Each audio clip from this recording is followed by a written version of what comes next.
Hey everyone, welcome back to the Sports Psych Show. Thanks so much for joining me. Today I'm really excited to welcome soccer coach and PhD student Ross Ensor to the show. Ross, great to have you on. Afternoon, Dan. How are you?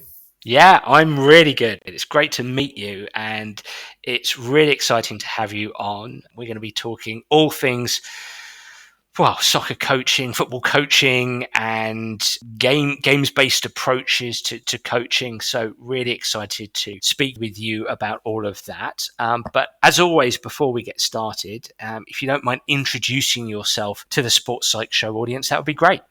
No problem. Afternoon, everyone. My current role, I'm a PhD researcher and student at Loughborough University around racism in sports coaching. For the past, I want to say 10 years now, in various different guises, I've been a football coach at all levels, from grassroots to professional level. Most recently, I was at Wolverhampton Wanderers for the past 5 years, working in their Category 1 academy. So I've had kind of a foot in all doors, if you like, when it comes to coaching. And the game, I know we'll get into it later on, but games-based approaches and game sense for me has always been a massive interest of mine. And something that I know we described it off air, Dan, but it's I remember when I was first introduced to it, it was quite a liberating experience. So I'm really excited to talk to you today and all your listeners about my experiences of coaching and using it within sessions as well. Absolutely. And first thing I think to say is that you're doing a PhD in race and racism, just incredibly important social issues in sport today that we will be covering on the Sports Psych Show at some stage, and we will have more in-depth conversations about. But we originally started talking actually on social media, wasn't it? It was on Twitter about games-based approaches. So, and your background in being a coach lecturer, coaching the game, and now doing a PhD, the combination of which got me really excited to have you on. So look, just reflecting back on, your past in football, did you play? How did you get into coaching? I've detected that strong Brummie accent of yours. You've coached at Wolves. I think you've also coached at West Brom. Tell me a bit about your past in the sport of football. Good guess. That is the infamous Brummie accent. Not many people can spot. My background was initially in playing. I played from a very young age, and at about 14 or 15, I made the realisation that I wasn't going to be the next Steven Gerrard, as a lot of young lads come to when they're around the mid-teens. And I thought, what's the next best thing? Because I like the sport. I wanted to stay involved in it in some capacity. So initially I tried refereeing, which it just wasn't for me. I could see why people do it, but it just wasn't for me. And I thought, well, what's the next best thing? So I enrolled on a college course after my GCSEs, and coaching was a heavy part of that. And it really got me interested in, because I'd always liked communicating with and supporting people and trying to develop them whichever way that I could. It kind of felt natural for me to move into that role. And in the nicest possible way, my lecturers, I still follow them on Twitter, I think they'll be testament to this. They threw you in at the deep end in the nicest possible way. We were delivering primary school after school clubs, we were delivering football clubs, we were delivering PE sessions, working with adult senior teams. And what it allowed me to do quite quickly, almost subconsciously, you're aware that different groups need different things and different needs, and you have to adapt as well. So that was a really good eye-opener for me, and I wouldn't have had it any other way, because I think it makes you more adaptable. I think it makes you more reflective. And through that, I gained my coaching qualifications. I then went to the University of Worcester. I believe you've had my former lecturer on, Dr. Don Vincent, and I believe Andy Cale. I completed my bachelor's and my master's degree there in sports coaching. Alongside that, I was fortunate to gain a placement at West Bromwich Albion, delivering their it was their academy development side, so it was players who were trying to break into their academy.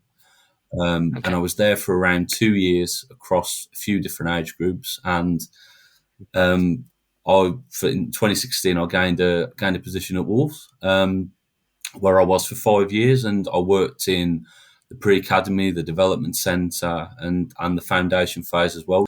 I'm actually a West Bromwich Albion fan, which I still get a bit of grief for in my family. So I did cross the divide. But no, all really good experiences, all great learning opportunities. I took something from each one. So that's my playing and coaching background to date. And whilst you were coaching, you took a real shine to the game-based approach to coaching. Yeah. Tell me a little bit about that. What drew you to that style of coaching? Where were you before that? Why were you where you were? And then, what did that shift look like? Yes. Well, for me, I did my level 1 and level 2. We're talking probably nearly 11 years ago now, 11, 12 years ago. And the FA, I think, was in quite a different place in terms of its coaching philosophy. It was very that's the English FA. The English FA, yeah, Yep. sorry, the English FA. It was very much, it was quite linear, and it was technique to skill to game. And because that's what we'd been brought up with in terms of our coaching qualifications and our experiences, you just thought, well, that's the only way. There's no other way to do it. You didn't really challenge the status quo, if you like. And when I went to university, I believe it was my first year or second year module. It was Foundations of Sports Coaching, and there was a curriculum on non-linear approaches to sports coaching, and games-based approaches came up in that. Okay. And I immediately drew to it because I thought, well, this is another way of doing it. This is something that's not heavily promoted, I should say, by the coach education pathway. It was very much non-linear. It was very much around allowing players to practice within the context of a game or with a game type practice. Not a lot of repetition, although there is room for that, of course, on some occasions. So it was the actual pedagogy and the practices, and it was the interventions from coaches as well. Around a lot of it was very much commanded, much of a banking approach in terms of the coach tells, the player takes the information in. And it's only when I read around questioning, I read a lot of, I know you've had him on, Stephen Harvey's work and Richard Light's work. I thought, well, to me, that's what learning looks like. It's players have different interpretations, have different experiences of things, because we all come from different backgrounds and different experiences. It might be, in terms of our playing, it might be similar, but it might not be the same. So to apply something that subtly implies that one size fits all in terms of a command approach on occasions, that didn't make sense to me. And that kind of whole social constructivism around learning, that was something I thought, well, that's what learning looks like. Learning's contextual. Learning's a matter of interpretation. So that's what really drew me to that games-based approach and that way of thinking in terms of putting that within my coaching practice. And I've tried to continue to do that in whatever context that I work in. That's really interesting. So I'm going to reflect back a few things I've heard there. So, because I think there's some really important words and terms, and I just want to get a clear feel for this. And just to say, to you, Ross, and to everybody listening in, as a sports psychologist, and I said this at the beginning of the Dr. Stephen Harvey episode, that as a sports psychologist, I take a broad definition of sports psychology. I'm quite a greedy sports psychologist. I think psychology is involved not just in performance and welfare and well-being, but also in player engagement, in teaching and learning. You were talking about teaching and learning there, and when we get into the main meat of games-based approaches, that there's names there like Vygotsky and Piaget, etc., who were psychologists. A lot of this has been driven by the work of psychologists over the last 100 years. So yeah, I just wanted to say that, and reflecting back what I heard, perhaps when you first started out, there was a bit of a drive towards more of a linear model of teaching, as in any kind of session, it would be deliver a technical intervention, then put that into a skills activity, and then finish with a game. So everything was quite linear. I heard you talk about command coaching, quite top down, telling players what to do, essentially. And you looked at this through quite a skeptical eye. When you started to read about games-based approaches, that resonated with you because games-based approaches are more non-linear in their approach, and perhaps we can unpack what non-linear means in a bit. And perhaps I'm going to feed you part of the answer here, is that players learn through interpretation, through context, through experiences that they've had previously. We all have different lenses of the world. And so subsequently, when we just tell players what to do, or when we just introduce them through a complete linear fashion only, that's not a very rich landscape, or doesn't offer a rich landscape of learning. Have I neatly summarized what you experienced, where you were and what you went through? Have I missed anything out? No, you've put it a lot more succinctly than me, Dan. So no, that was the general crux of it. Also, I always feel as if we start in terms of the session format. The name escapes me, but we were delivering a practical session at Worcester once, and it was somebody's session, and the name escapes me of the lecturers. I really can't remember, so I do apologise for this. But it was somebody started with the technique, and then it was we were kind of observing the session. Somebody said, "Well, how do you know that they don't know it already? Like in terms of the technique or the skill?" But you started at that point, so you're implying that everybody's at the same level to a certain degree. So that was an interesting thing that I always refer back to. I thought, well, I've always tried. I said exactly the same thing to somebody in another context, and that quote just always stimulates discussion for me. How do we know that they don't have that procedural knowledge as well, that they can't do it within the context already?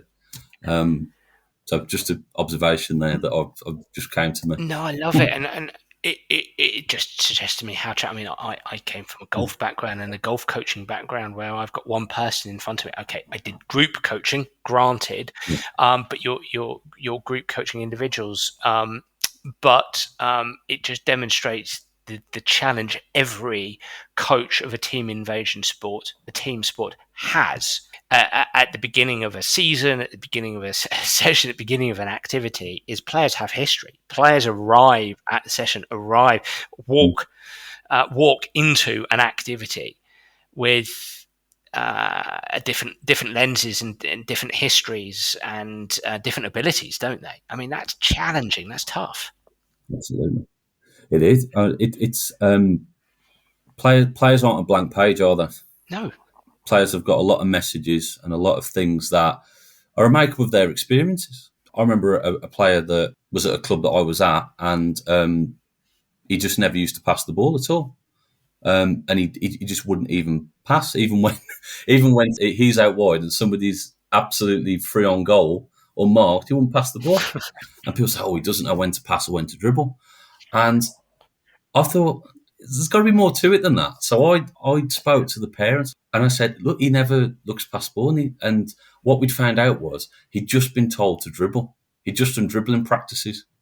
He'd never practiced that scenario 2v1 or playing with another player with the ball. It was just him and the ball. And I think that's a nice example of it, in terms of he's come from an environment where he's told not to pass at all. He can just dribble past everybody.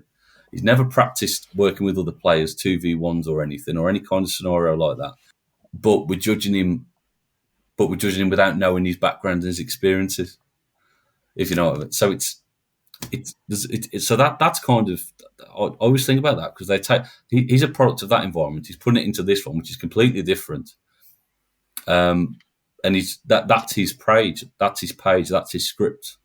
And that's sometimes, if we unpick it a bit, we can find out why players do the things that they do through questioning, which is another link of the games-based approaches.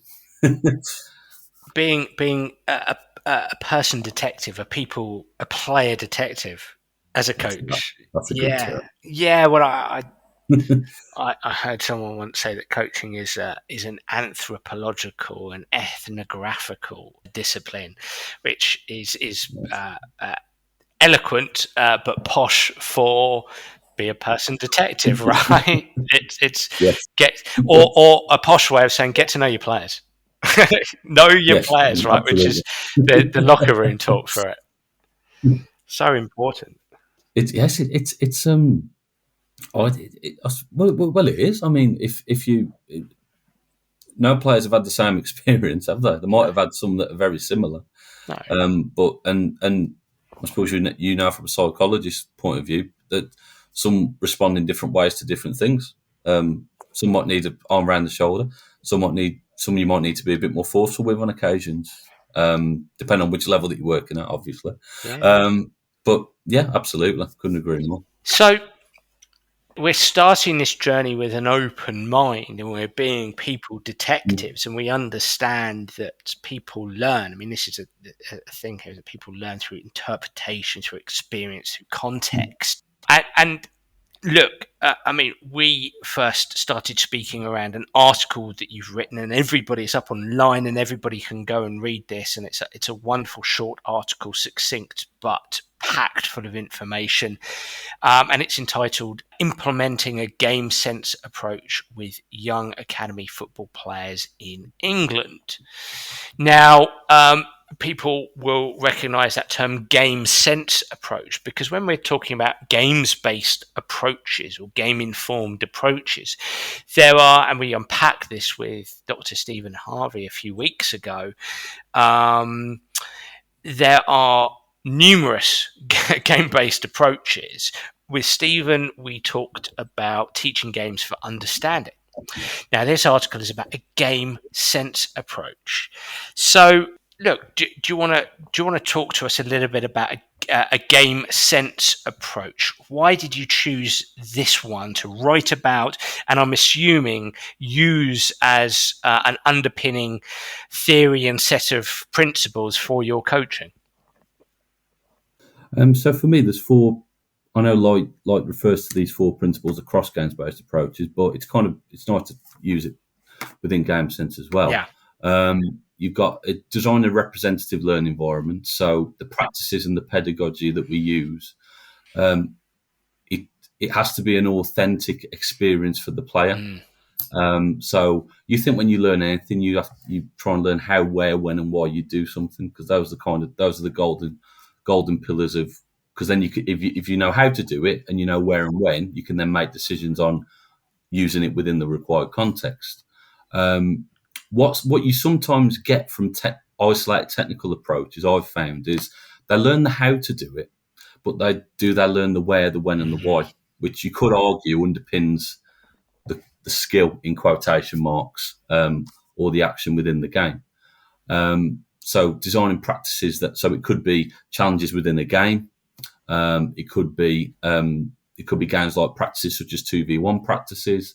For me, as long as it's authentic and players can recognise, it has to.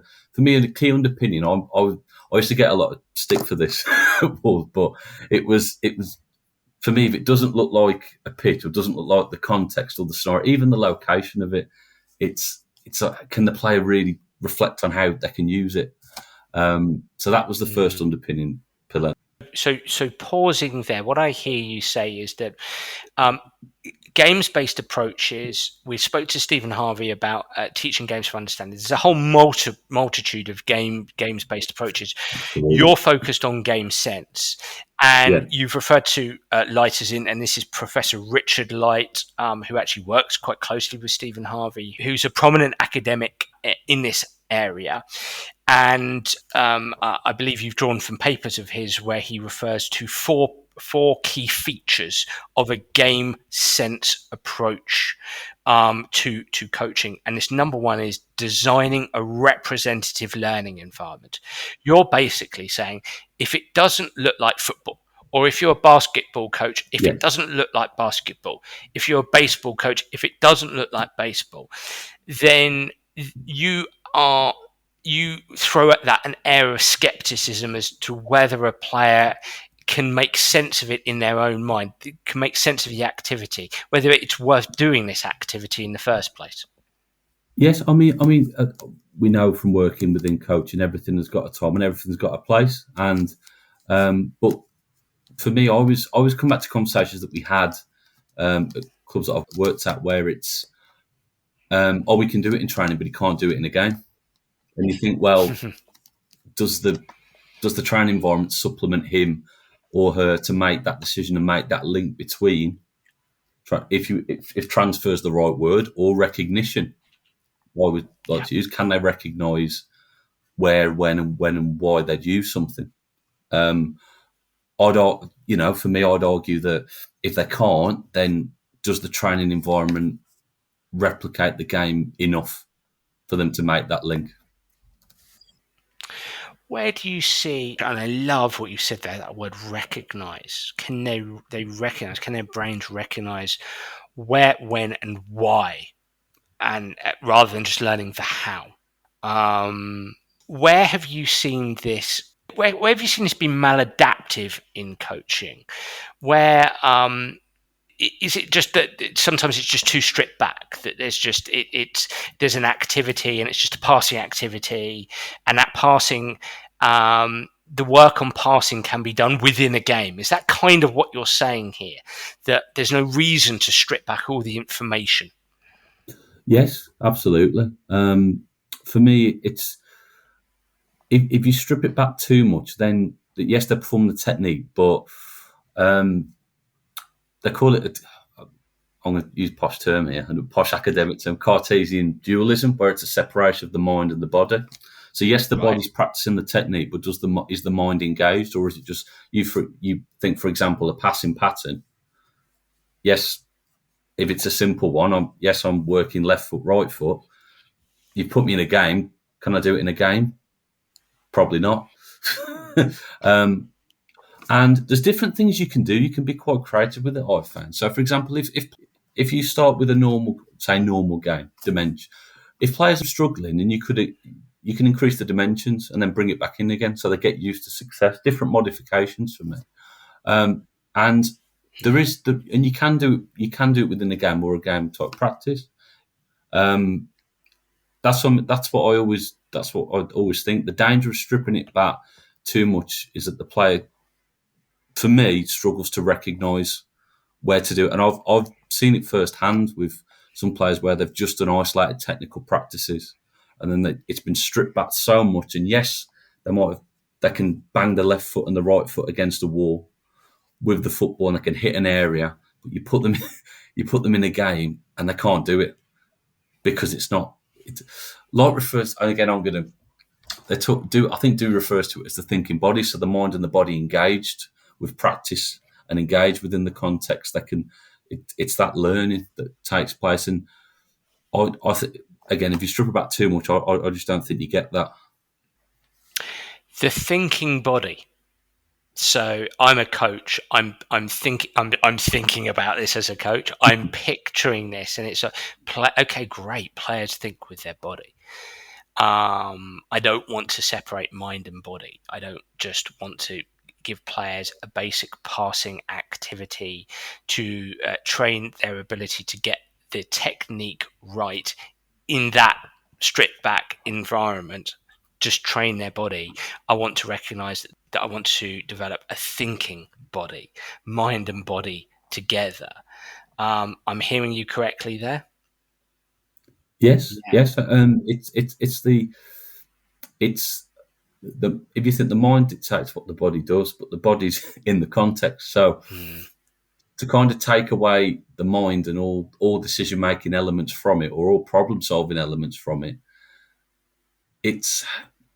it just, to me, it doesn't make sense, because you want the players to make decisions on using what you've learned within training within the game. And if you take away the mind, then they're not making any decisions. It's, I have to pass it there, I have to pass it here, I have to run here. And it's that separation that becomes a danger for me. Yes, it hampers decision making, but if you think long term, it's problem solving as well. It's independent thinkers and decision makers. If we don't allow players to do that, then again, I'm slightly off here, but will they be able to do that in any other domain that they go into? I've said on other podcasts, I believe we've got a responsibility as coaches to develop independent decision makers and problem solvers, because 99% of players, unfortunately, might not make it as a professional footballer, but can we give them the tools within our pedagogy and within our training that will allow them to go into other areas of life and give them the tools to try and be successful? I think if we separate it too much, then we can't necessarily do that to a certain degree.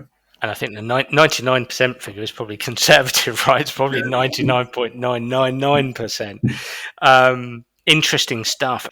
So here's a question for you. And hey, look, I'm mindful we're on principle one here of four, but I really want to unpack these principles. And I know that representative learning design is a bit of a buzz term for various reasons at the moment and from various directions.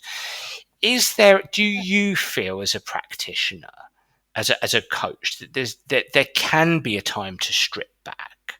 That, I mean, another term that's used out there by some people is that it depends. That there might be times when you might strip things back. Would you say as a coach that there might be times? Oh yes, absolutely. There's no. It's I see. You probably see the same as me. Sometimes on social media, people can be quite dismissive of different pedagogies, of different ways of doing things, without necessarily understanding the context of why people are doing something, or putting things in place. Yeah. For me, we had a player at a club, and it was exactly that. They weren't within a large game, I should say. Mm-hmm. They did struggle with the intensity. So what we did was we shrunk the game down, but we made the pitch bigger. Mm-hmm. So what that allowed the player to do is they had more time on the ball, but they still were in a game. There was still opposition. There was still interference.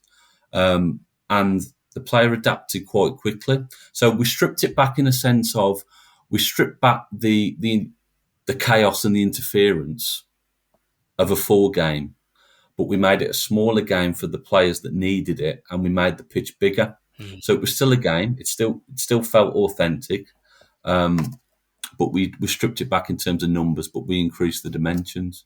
And for that player, it did work.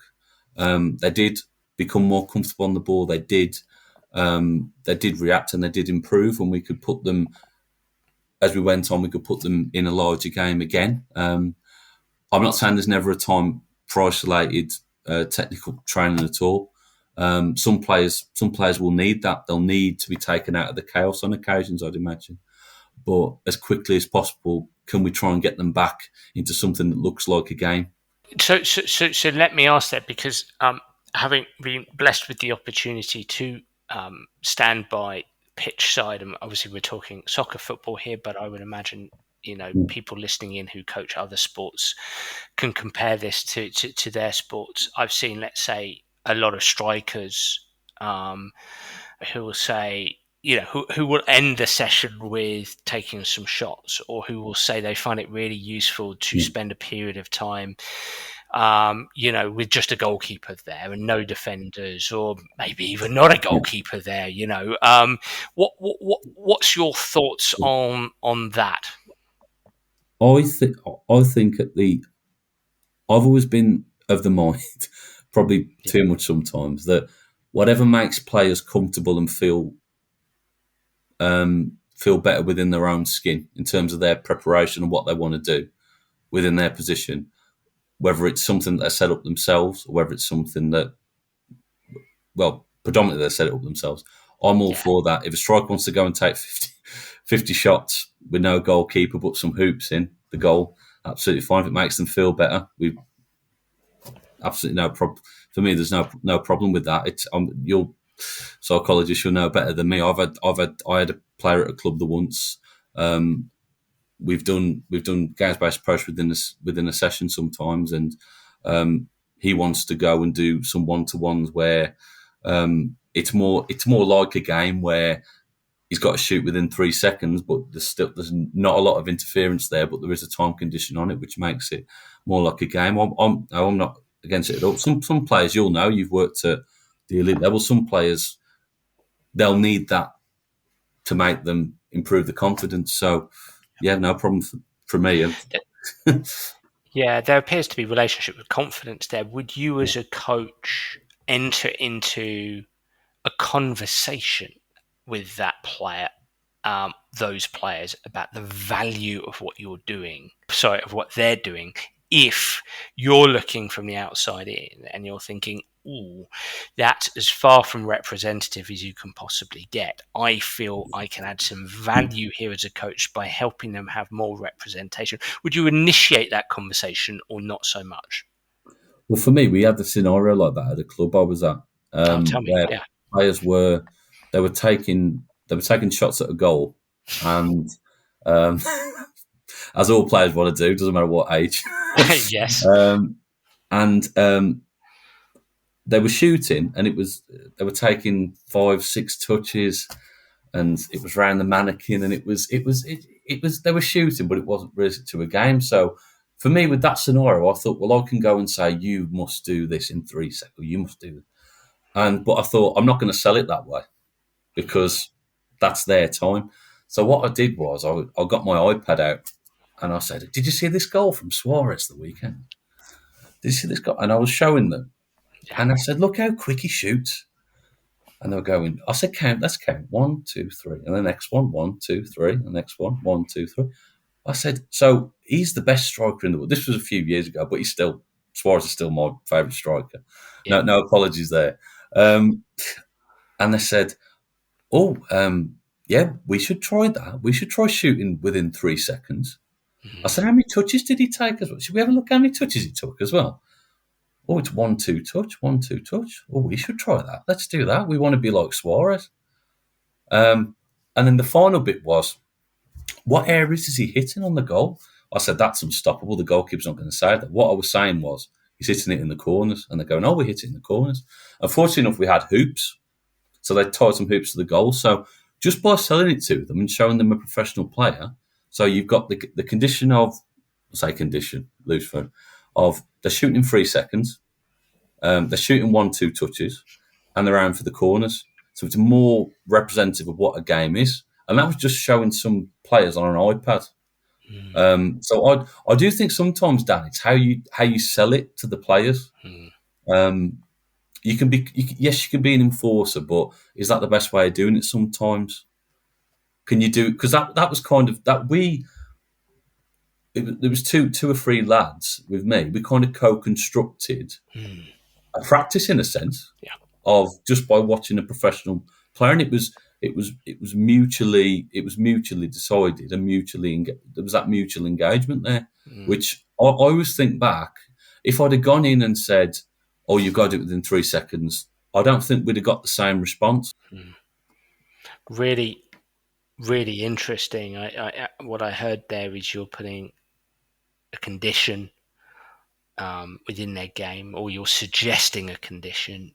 Some others would call it a constraint. You're suggesting a constraint in order to strive to change behaviour. Yeah. And would this come under the rubric? So we're going to throw in a posh term here. Being a psychologist, I try to underpin things with some kind of psychological construct or theory. Would this come under social constructivism, which basically means learning in a social manner, learning from others, not just we don't just learn intrapersonally, but we learn interpersonally. Would I be right in saying that? Oh, absolutely. As an extension, social constructivism is embedded within it, as far as where it's complex learning theory, which is learning is interpretive, learning is an interactive process. So it's if you think of any invasion sport, take football. it's an interactive game. A lot of the Yep. time, what we do is reliant on not just the players on our own team and constructing ways of being successful, but Yep. it's in response to what the opposition are doing. So, for example, if we're playing out from the back and we just teach players to play out from the back, and the opposition have overloaded us, and we're saying you have to play out from the back sometimes, well, is that the right thing to do? And for me, the interactiveness comes from, yes, their interaction with other players, but the opposition players, also themselves, also the players on their team as well.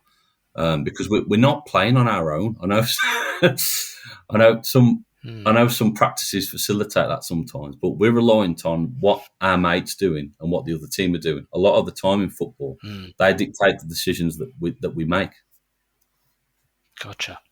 Well, I mean, I think we'll probably do a slightly deeper dive into complex learning theory and social constructivism as we go through these principles. But so we started with designing a representative learning design. So just to summarize there, if I walked into your session, if you invited me to come up to one of your sessions, I would pretty much see a game from the word go. You start at 4:00. That first activity is at 4:00. This is going to be a representative learning design. It's going to be a game rather than something that is a sort of a technical activity. Yes. So the way I always structure my sessions, the players would walk in and there'd be a challenge on the floor, but the challenge would be representative of the practice or the topic that we're doing. Gotcha. Or that we're covering that evening. So, for example, if we're doing dribbling, there'd be small games, 2 or 3 pitches set up, where it'd be 3v3, 4v4. I wouldn't say you have to dribble into an end zone. It would be, well, if you dribble into the end zone and score, you get 5 goals. So what you're doing is you're kind of saying you need to dribble into the end zone. Because players want to get the most goals and the most points, don't they, at any level. So, and what that would be is, although I don't put any condition on it. For me, I use that time as an opportunity to look at, okay, what's the next chapter? Can they do it? Can they do it under pressure? Can they just do it from the left side? A lot of the players, can they just do it from the right? What's their decision making like in terms of which direction that they go? If we're taking dribbling as an example, do they fake quickly enough? So I've got 2 or 3 practices or game top practices next, and by what I see in the informal, in quotation marks, informal game would be where are we going to go next? So if we can go, and that'd be based on basically levels of difficulty, and it might be through a time condition. So, for example, if players can dribble 1v1 and they're quite competent at it, it's okay. Now we're going to have 6 seconds for you to make that decision to go past somebody and score. So that would be me deciding, looking at them and, okay, where do we need to go next in the next activity? And then the final activity would be then a game. So it would be 4v4, 5v5 around what the dribbling topic that we've covered, or the 1v1, or any particular topic that we've covered. So in a sense, if you want to break it down, it would be a variation of whole, part, whole. So it's Okay. the first practice or the first game is recognising where the players are. The next practice will be developing on, okay, this is their interpretation. This is what we're going to add to it, and then the game would be, can we round it off and then extend plays, because the last game is basically, I think it's the level of authenticity, because that's what they're going to be playing on a Saturday or a Sunday. How does it look within that? So that's the way I structured sessions in the past. So today we're talking about a game sense approach to teaching and learning, where we're thinking about how people learn, and that principle 1 of a game sense approach is designing a representative learning environment, because people learn socially, in a complex manner, interactively. However, I would imagine that the coach has some kind of role here, not just stand back, which you absolutely can do, and stand back and let the activity that you've set up be the teacher, if you like. Would I be right in saying principle number 2 of a game sense approach is emphasizing questioning to generate dialogue? Can you talk to us a little bit about that? Absolutely. For me, this one is around the coach's role with the players more. So through questioning, what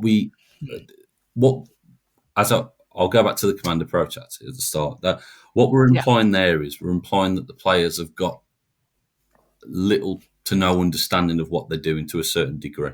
If we simply tell them from the start, and that's for me that can. I've delivered that way in the past, and players are really put off by it because it's oh, well, I've done this before. But what questioning? When you ask somebody a question, automatically you stimulate reflection. And what you're doing there is you're when you ask a player a question about an activity, what they're doing is subconsciously their body's participating in the activity and they're learning. And when you ask a question, you're asking them to reflect on what they've done, which sometimes, which I think it's Bloom's taxonomy refers to it. And you can then develop higher order thinking and processing, because if we just leave players to do it, yes they're learning, but are they reflecting on why they're doing it or how effective what they did was in that particular situation? And the coach's role within questioning with individual players or small groups within this second principle is to stimulate reflection by bringing conscious the subconscious in a sense. So yes, you've done this. Okay, how effective was it? How do you know it was effective? And we're allowing players by doing this to become independent thinkers because they're developing that awareness of, okay, I did this, but was it effective? Why was it effective? And by solely using a command approach, or for a lot of our interventions, we're saying that it wasn't effective. But from my point of view, it wasn't effective because of this. And some players will be able to understand that, some won't. So, and like I did at the previous practice, like we referred to at the previous practice, around that co-construction of knowledge between the coach and between the player. It's a change in the coach's role between not a director of learning, but a facilitator of it. It's kind of throwing a, I always refer to it as start throwing a bath bomb into a bath of water and you're letting it go to a certain degree. So that's the coach's role for me in that second principle: stimulate reflection, stimulate, and how does that look within not just themselves, but with other players, which I know we'll talk more about in the next principle. So this is what Dr. Stephen Harvey and Professor Richard Light, two of the leading academics in this area, game sense, call understanding in action. It's the use of what we talked about, social constructivism. We learn socially, but there's also cognitive constructivism as well, isn't there? That body and mind are joined together. And yes, we learn socially, but also our mind is influenced by bodily feelings, bodily actions. It's that sense of embodied game intelligence. Yeah. Would I be right in saying that? Absolutely. It's in context. The body is practicing within the context of a game, which makes it an authentic learning experience just by simply participating. That's where the game design comes in. But the question, can we bring that to the conscious level of coming back to the conscious level through questioning, where players can then promote higher order thinking around that. So questions get players thinking about this. You're thinking about this. You're thinking not just with your mind. You're thinking with your body, as you said earlier. The thinking body. That's really where questions are so powerful. Absolutely, and we've all heard that phrase when we let the game be the teacher. Which, if you put players in a game, they will be learning. Subconscious, their body will be learning within the game. But we're facilitating it around a topic. So can we stimulate their reflection around particular topics? So whether it be developing possession, whether it be passing and receiving within a game through questioning to allow the body to reflect upon that specific topic. For me, that's where the thinking body comes in as well.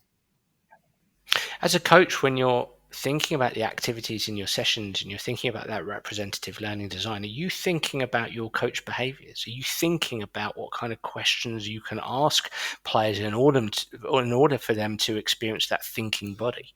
Yes, I think this is, for me, I think it's really overlooked in terms of Mm. planning for interventions, in particular questions. So I always used to plan. I always used to plan around the questions that I would ask players, but I wasn't looking for a particular answer, which you can get into the danger of. I've found where if you keep asking a particular question or the same question, it's recitation over learning. That they know the answer, but can they do it in the context? Maybe not. So I always used to plan around high and low order questions Right. around. Okay, if I'll start at this point in terms of a question. If the player struggles to reflect upon it, I'll then go down to this question, or I'd ask it in a different way. So that's what I always used to plan around for questions. And if they need an extra push through low order questions to stimulate reflection, so it might be, oh, but that was good, wasn't it? Because it went there, and they might not have been able to recognise that. So that's how I used to plan my questions around high and low order questioning for individual players. I've heard those called skinny and fat Yes, questions. skinny and fat as well. Yeah. I thought I'd use the PC, if you want to call it a PC term. I think it was Kagan who talks about skinny or fat questions, Yes. high consensus or low consensus, and review or true. Yes. So basically, high order, low order, skinny, fat. It's essentially referring to the complexity of the questions or the amount of thinking that the player might have to do.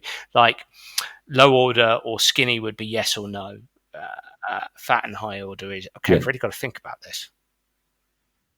Yeah. So it's some players you can, as you know, and the coaches listening to your podcast will know around the world. Some players you'll be able to ask a harder question to, and they'll be able to answer it straight away. Not answer it straight away, but they'll be able to reflect upon it straight away and be able to have a conversation with you around why they've done what they've done and how that then fits in. And then you can provide extension questions on top of that to really stimulate that reflection greater. But some players, they'll need a low order question to get them going, and then you can build upon it. So it might be, what did you do there? Oh, well, I did this. Okay, was it effective?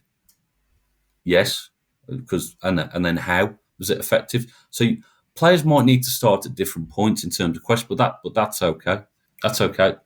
But again, we come back to it. It's about knowing your players and being able to adapt your questions and your interventions to facilitate them to develop understanding and facilitate learning.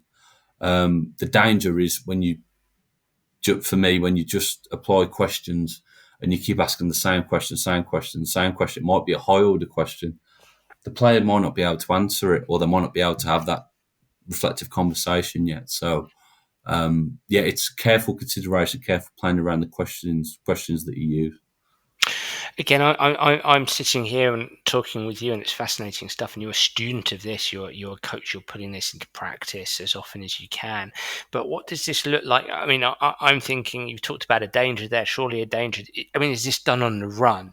We want players to enjoy their experience. If we're I suppose not to challenge you, but to challenge this whole principle here is: do we want to stop play all the time and ask questions, or am I misunderstanding when I'm asking questions? Is this not so much coaching on the run, or is it? As it is to a certain extent on the run. I mean, I've done it where I've been, and a lot of coaches, I'm sure, have done the same. Where you're in the middle, and then you're asking and you're having a conversation with a defender, but you're moving where the back four's moving, or the defender's moving, or whatever. Or if you need to pull people out to develop that low order questioning first, or it might be a challenge. So a high order question is genuinely a consideration or a challenge. So, for example, what would happen if this situation changed? And it's just a consideration. You're not in some senses with high order questions for me, and I'm stand to be correct on this. You're not necessarily looking for an answer all of the time. It's just a consideration, and just throwing the bath bomb in and Yes. thinking, just to have Yes. that stimulating reflection for the player. For low order questions, I do sometimes think it's beneficial to take players out to then build up that understanding and then put them back in again. So is play going on when you do that? Yes. So it might be, for example, if a player's on the right hand side, I'd be on the right hand side of the pitch, and I'll maybe call them out for no longer than 30 seconds though, because players, they're watching the ball, they want to get back in as much as possible. So that's as games going on. I don't like to stop the whole group unless we're having a discussion or whether we're having drinks breaks, because I always think about my period as a player. Maybe that's the wrong thing to do, but I'm sure we've all been there. You think, God, when's this guy gonna let us get going again? So it's I try not to do that. I've been guilty of it, like we all have, though, in the past. Coaching is tough, right? Talk to me a little bit about the third principle. A bit more of a mouthful, this one. Providing opportunities for collaborative formulation, testing, and evaluation of solutions. Tell me a little bit about this. This is a principle, the third principle underpinning a game sense design or the game sense approach. Talk to me a bit about this.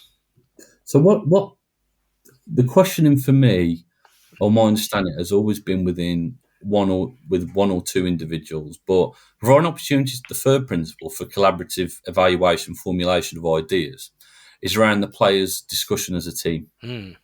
So it's, can they share their experiences through dialogue, and can they create strategies, or can they formulate strategies, I should say, that by reflecting on what they've just done within the game, and can they create a strategy together to then implement that back into the game? So there's a debate. I think it's the debate of ideas where Graham talks about it around provides a framework for players, and I've done that in the past where it's simple questions for them to discuss and consider. So we did it at Wolves where the players, we called them Nuno when Nuno was there. He's obviously not there now. Bruno, it's Bruno's army now. Where it's okay, what are the strengths of the opposition? Yeah. Okay, these are, as the first question. They have a discussion around that. Okay, these are the strengths. What are we going to do to combat those strengths as a team? And then what you're doing subtly, you're allowing them to reflect upon them as a team and the opposition. They're then discussing and formulating a strategy to combat that, to take back in the game. And yes, people will say it's about tactics, which it is. They're developing that game understanding.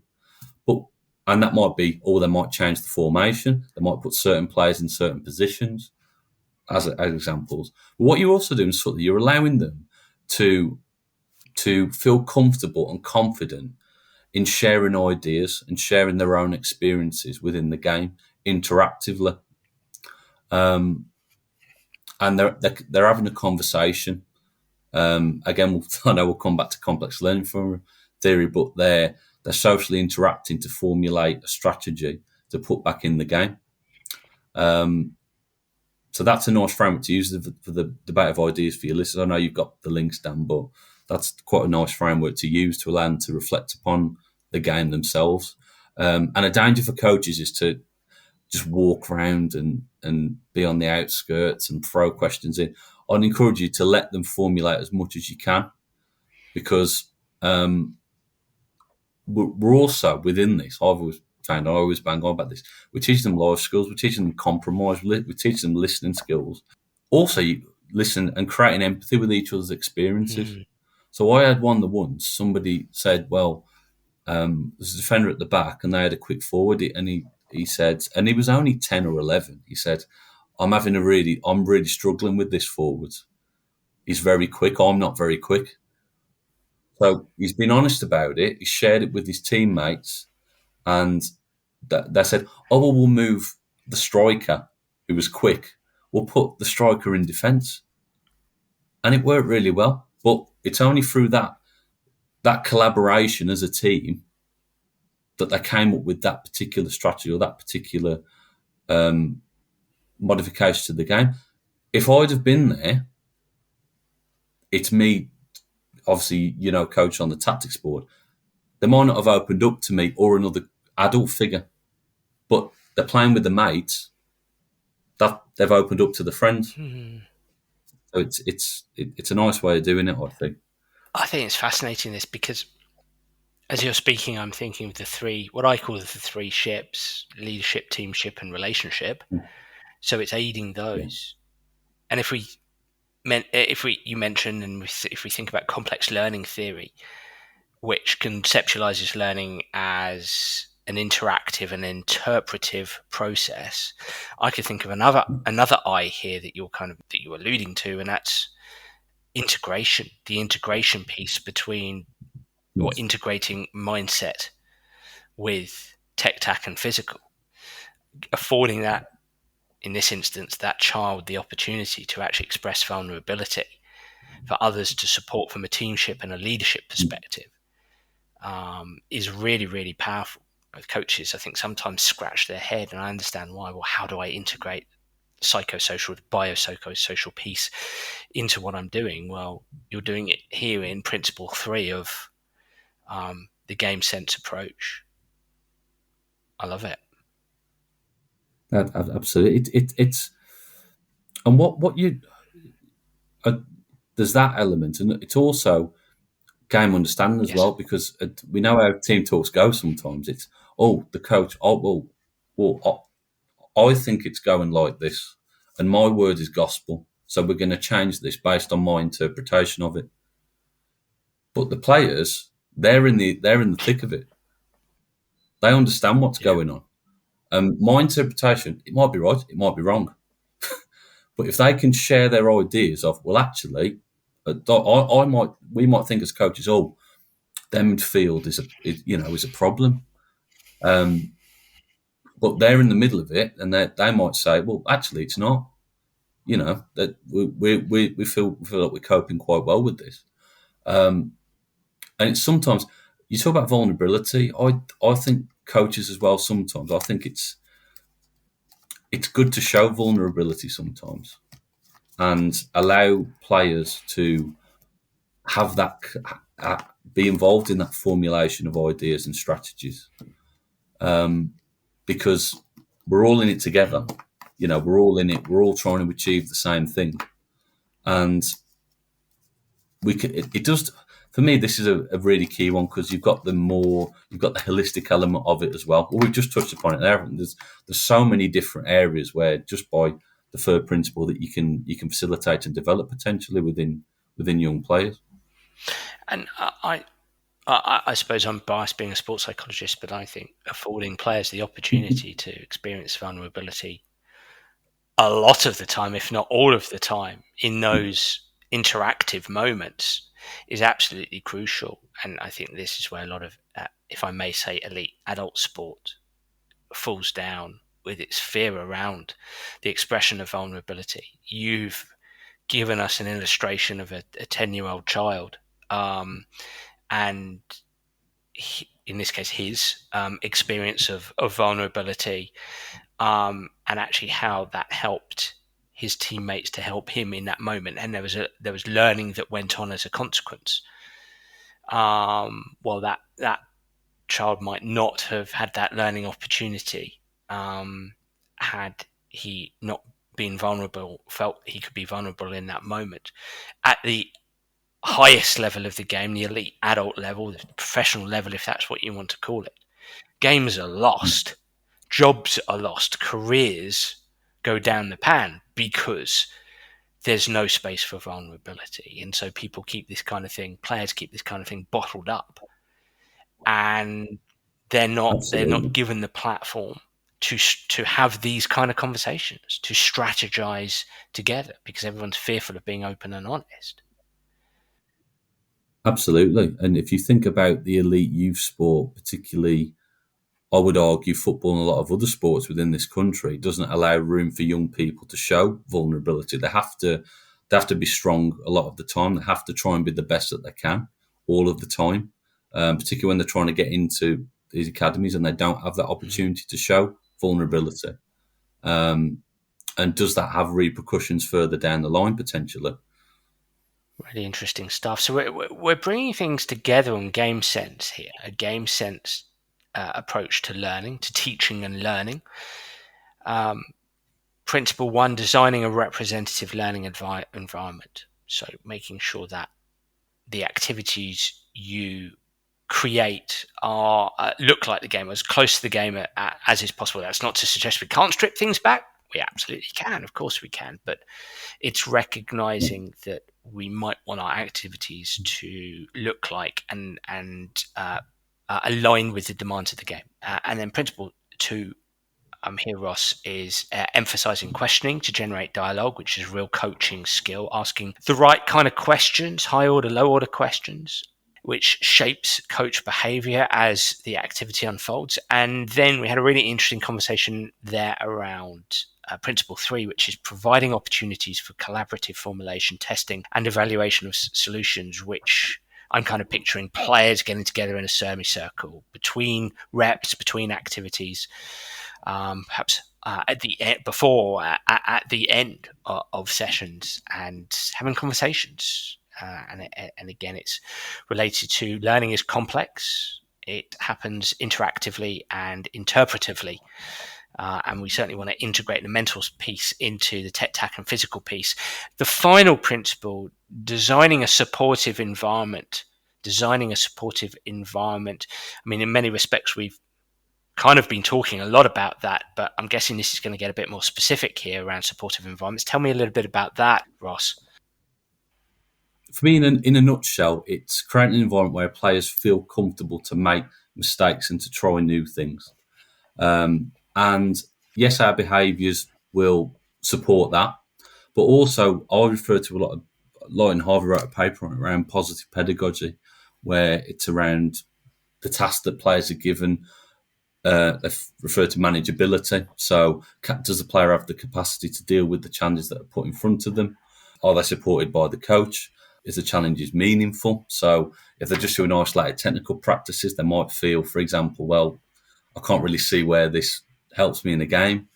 And the final one being engagement. So, if they're in a game, if there's conditions in place that allow them to, or challenges in place, I'm not a huge fan of the word conditions, but if there's challenges in place that will, that's just a personal thing, nothing against, that will allow them to be more engaged. So the practice and the behaviours, for me, kind of merge together to create that supportive environment. So, for example, if we allow them to, through questioning, through allowing them to formulate their own strategies, if we can allow them to, because what we're showing there is we're showing that we're allowing the players for me to have a voice, and they see the coach as a co-participant in learning rather than a director of it, which then feeds into them feeling supported, because they're going to make more mistakes in games. It's natural. There's going to be a lot more transitions, but if we can supplement that through our behaviours, the practices that we adopt, little things like not being overzealous when it comes to mistakes, so treating mistakes as learning opportunity, which they are. Players are going to make mistakes at any level, so it's a learn opportunity, it's a question opportunity, and it's a reflective opportunity as well for players to improve and to get better. So beyond the notion that, okay, mistakes happen, and giving overt permission to make mistakes, what I'm taking from what you're saying and my understanding is that, say, utilizing, games rather than, so utilizing games can be useful here. Just specific challenges that are games based can be useful, rather than seeing this binary notion of it's good, it's bad, there's success, there's failure. When you have, games that have specialized points systems, scoring systems, that perhaps you get 2 points for doing it okay, and 5 points for doing it brilliantly, and 10 points for something creative and new. There's no wrong as such. It's finding ways to No. score on the basis of there's no wrong, but there might be really cool, super good ways to actually execute techniques and engage in the game optimally. Would I be right Yes. there? Yeah, and that's where for me the conditions and the challenge and the scoring systems come Mm, into place with developing a sporting environment through that engagement level. If yeah, we say to players, you have to do 5 passes before you score, yeah. some of them will be like, the engagement will go. I mean, I remember the once I was at a club and the practice being delivered, and it was you have to do. I forget the number of passes. It was a certain number of passes before you score. Mm, Opposition goalkeeper passes the ball out to the defender. Defender miscontrols the ball. Striker gets the ball through on goal. Puts it in the top corner. Doesn't count. Doesn't count. You've got to do however many passes before you score. And you think the engagement in that instance just goes. It just goes because players be like, well, if I'm through on goal, I'm going to score, aren't I? yeah. I'm not going to pass it backwards. Mm, So it's phrasing it in a sense of okay. For example, developing possession, we used to put challenges in place of however many passes you do, you complete equals the amount of goals that you get if you score. So if your team does more passes and you score, for example, you do 10 passes and you score, you get 10 goals. You don't have to do 10 passes or 8 or 6. gotcha. But if you do, it will benefit you more in the game. For me, players respond to that better because you're not saying you have to do it. You're saying, we'll try and do it if you can. And you, as you mentioned there, Dan, you're putting challenges in place that divert their attention towards completing it. But they don't have to. Yeah. And then, but what we're doing there is by saying that try to or putting subtle hidden repetition things in place, we're saying what we're developing is they're recognising where to do it and where not to do it as well. So for example, if we just, again, we come full circle. If we think back to what we said right at the beginning, if we say you have to do a certain number of passes, they might be learning how, they're not learning where, when and why. Yeah, we're keeping possession, but why are we keeping possession? What moment of the game we're keeping possession for? Well, if we're 2-0 up in a cup final, then we keep possession more. So it's things to build on. So it's a fine balance, definitely a fine balance. I mean, my last question there would be: have you historically, therefore, put challenges into games that? I mean, if we think about this notion of mistakes don't matter, how have you put that into practice? How have you alleviated the emotion around mistakes? Have you incorporated specific challenges into game? Can you think back to your past of any examples of doing that have meant that giving the ball away or missing a chance to score or I don't know, doing something that a player ordinarily may have an emotional reaction towards, or perhaps in a command style coach athlete relationship, the coach would have a real go at that player. Are there examples of challenges that you've put in to alleviate that situation and help the player feel more engaged, but also safer? For me, it's around. I remember a particular player from at a club I was at, Mm, and he was having a tough time. He was a striker. mm, He was missing. He was missing a lot of chances within games and within the training as well. And you could tell his confidence was low because he used to just get it out of his feet and shoot quickly. And now he was to overthink. You'll probably come across this in the past where they're overthinking it. It's 4, 5, 6 touches. I'm overthinking. very much. And we had a conversation, and we said again, it was a different player, but I showed him the same clip around Suarez, through on goal, scoring, shooting in 3 seconds, and we said, well, if you score within 3 seconds, you get 5 goals or 10 goals. If you shoot within 3 seconds, you get that amount. So what he's doing is you're kind of taking the thinking out of it to a certain degree by showing him that something that's real, because it is real. I mean, a lot of the stats would say and a lot of there's been some studies on it, I believe. I'll have to find them where you take 3 to 5 seconds within shooting within 20 yards out, you're more likely to score. So, and he said, well, I might miss. And we said, well, that's what the best strike, we framed it off. Well, that's what the best strikers are doing. So if you miss, the best strikers miss as well. And we showed him a clip of Suarez missing doing it as well. And what we're doing there is subtly, we're showing him, well, mistakes actually don't matter that much because Suarez is doing it. He's still trying to do the right thing, but he's still missing sometimes. He scores, he scores a lot of the time, but those mistakes happen at all levels.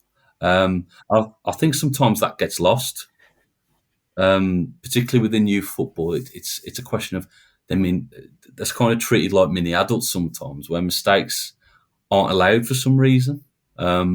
Yes, they're at an exceptional level compared to probably other levels or a good level, but they're still young children, they're still young players, and they're not going to be as consistent as what adults are. So it's one of those, isn't it?